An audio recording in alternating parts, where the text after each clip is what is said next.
Hey, what's up guys, Samvit here, and I'm back with another video. And guys, this is my review of the iPhone SE 3 months later. So, let's get started. So guys, first of all, let's cover what does the SE stand for. Guys, the SE revealed by Apple actually stands for iPhone Special Edition. So now that's out of the way, let's start the actual review.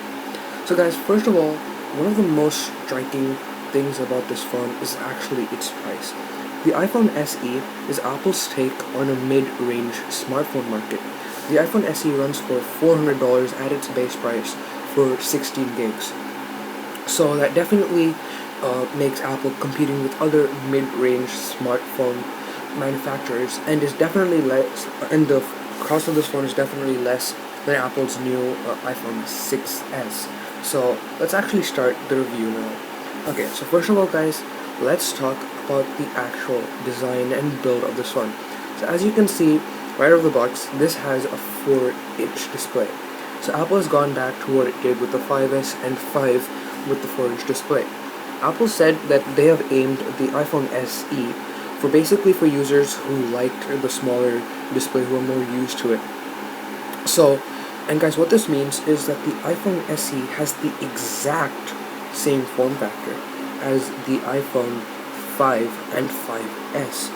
So, apart from the only thing being that the iPhone SE is 1 gram heavier than the iPhone 5s, coming in at 113 grams, everything else about the form factor is the exact same, except the color option, which is one other color option offered, which is actually rose gold, as found on the iPhone 6s. So guys, this is actually a pretty good thing for users who have a 5s or a 5, because what that means is you can use all of your cases and covers with the iPhone SE2. Okay, so now that we have the actual design out of the way, which is, by the way, this is actually one of my favorite actual designs of the iPhone series. I actually like this design more than what was found on the iPhone 6 or the 6s. I actually like this more. Okay, but now guys, let's get into some of the specs of the iPhone SE. So guys, first of all, this is Apple's take at a smaller smartphone, and for those who want a smaller smartphone but with the latest features. What this means is that the iPhone SE has basically almost all of the features of the iPhone 6s, but just at a smaller display and at a lower resolution size. So what this means is that the iPhone SE has Apple's A9 chip, A9 processor. It has 2 gigabytes of RAM. It has Apple's M9 motion coprocessor, and even supports Apple Pay. Okay, so guys, now let's shift and take a look at the camera on the iPhone SE. So guys, one of the great things about the camera is that this is also one thing that it shares with the 6s. The iPhone SE has a 12 megapixel camera with now supporting 4K video recording. And guys, this is something that's really cool for the rear facing camera. You know that Apple was able to incorporate this. And guys, this also has live photos, which means that basically you can take photos that move on the iPhone SE. And to activate them, instead of actually Apple's 3D touch on the iPhone 6s, all you do is you just tap and hold instead of actually 3D touching. Now guys, let's get into our first actual negative. Now, even though Apple did make the rear facing camera the same as on the iPhone 6s, it did not do that with the front facing camera. Guys, sadly the front facing camera is the same as found on the 5s and even the 6. It's a 1.2 megapixel camera with an f-stop of about 2.2, actually 2.4. But so yeah, it is a 720p camera, and again, you know, it's pretty good camera, right, for FaceTime or video calls. But again, you know, Apple 6s's 5 megapixel camera, front facing camera, would have also been very appreciated. But again, you know, Apple does have to cut corners somewhere. Now, speaking of cutting corners, another place Apple did cut corners was actually the fingerprint sensor. So what this means is that the iPhone SE has Apple's first generation fingerprint sensor, not Apple's new fingerprint sensor as found in the 6S. So what this means is that it's going to be a bit slower than the 6S, as you can see in 3, 2, 1. The iPhone 6S's fingerprint sensor was definitely a tad faster. Well, and guys, this is again not a very big change.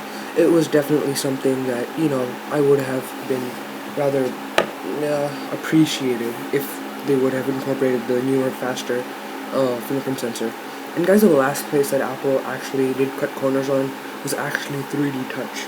Yes, the iPhone 6S's one of the biggest features on the iPhone 6S was 3D touch, and sadly that did not make its way to the iPhone SE. So, yes, there is no 3D touch on the iPhone SE. Well, again, that's not something that really you should be too worried about, because again, even though it was a good feature, it really did not have that many uses on the iPhone 6S. Okay, so guys, now let's talk about the actual performance. So performance is as you would actually expect on a new smartphone. It is butter smooth on the iPhone SE. It's really fast, you can blaze through apps, and again, but one of the good things about this smaller display is that the GPU performance, even though it's actually the same as the 6S, it is actually sometimes noticeably better due to the smaller display. So that's another good thing. So guys, one area where Apple definitely did surprise us, and in a good way, was the battery life. Guys, what's really surprising about the SE is that even though this has the exact same form factor as the iPhone 5S, it managed to get a bigger battery. Yes, that's right. The iPhone SE has a 1624 milliamp hour battery compared to the iPhone 5S's just 1440 milliamp hour battery. And guys, what's even more surprising is that even though this does have a smaller battery than the 6S, this actually was able to get better battery life than the 6S, mainly due to its smaller screen size. So battery is definitely a plus. The battery for me was able to last about 2 days on one single charge, which is definitely pretty good. As for me, the 5S, when I had it, it used to get to about 20% just in the night, so after one day. So it wasn't really that good. Okay, but guys, that is in all about it for my review of the iPhone SE. Now in conclusion, should you buy this phone?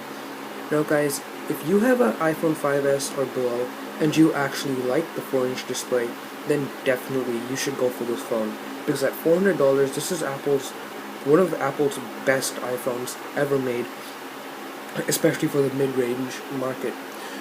Actually, this is Apple's first mid-range market smartphone. So yes, guys, if you have an iPhone 5S or below, and you actually like this size, then definitely go for it.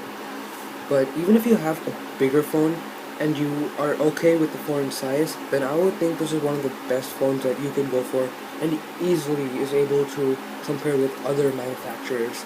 So yes guys, you should definitely go for this phone. I think this is a great price for this specs. So guys, that is about it for my video. If you like this video, please hit the like button.